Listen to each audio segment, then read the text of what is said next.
Hearing loss is a lot more than a nuisance in life. Its side effects can be profound. Audiologist Dr. Gnewikow explains. Oh, dramatically. Most of us have heard of Helen Keller, unfortunately born deaf and blind.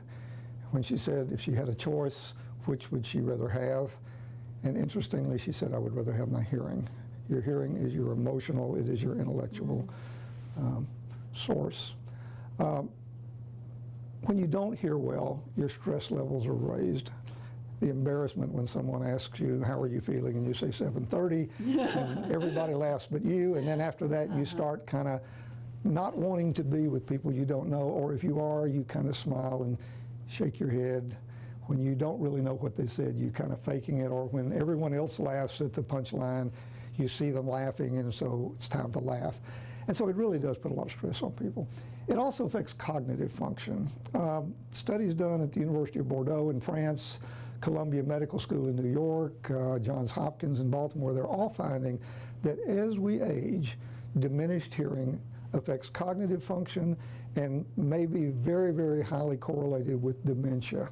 It doesn't mean if you have a hearing loss you're going to get dementia, but it means the odds are not in your favor. So there are some real issues with that, and for the last couple of years we're seeing study after study that are showing us the same thing. I think it has an effect on your interpersonal relationships. Most definitely. Little anecdote, several years ago when we first went into practice, we were sharing a suite of offices with a psychologist.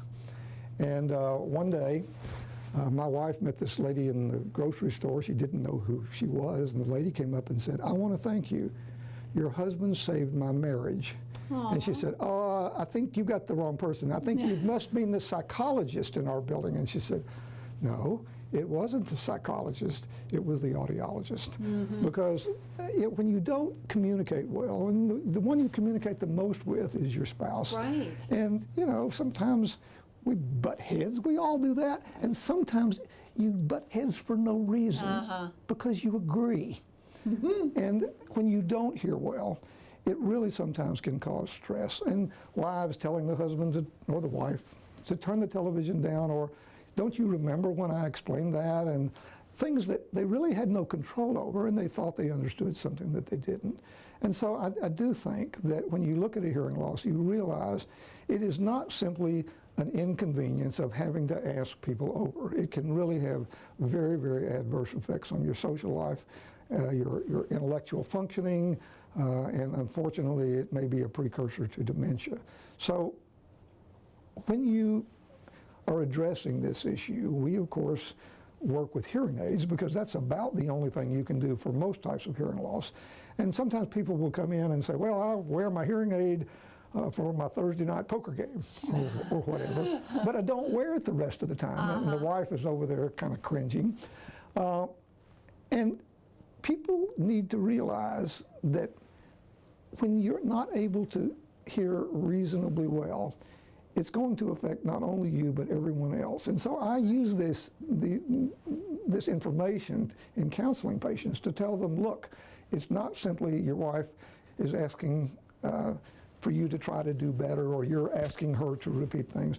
This is really something that can affect you emotionally, it can affect you socially, and once you put hearing aids on and you leave them on and wear them the majority of the time, they'll become as natural to you as glasses or contact lenses or anything else, and that will become who you are. So I think it's a very strong argument for people who say, well, I just put this thing on as a convenience to other people. So hearing loss is really not simply an inconvenience. Hearing loss is really a serious health problem. And if you think you have it, if you're having difficulty in the home situation, in the work environment, you probably need to get it checked. And if you get it checked, you need to take it very seriously if you're told that this is a permanent, irreversible impairment. And to find out more about hearing loss, you can call their Lynchburg office on Langhorne Road, 434-528-4245. Also online at digitalhearingforyou.com. And they have a Danville office as well on Main Street. Their number there, 434-799-6288.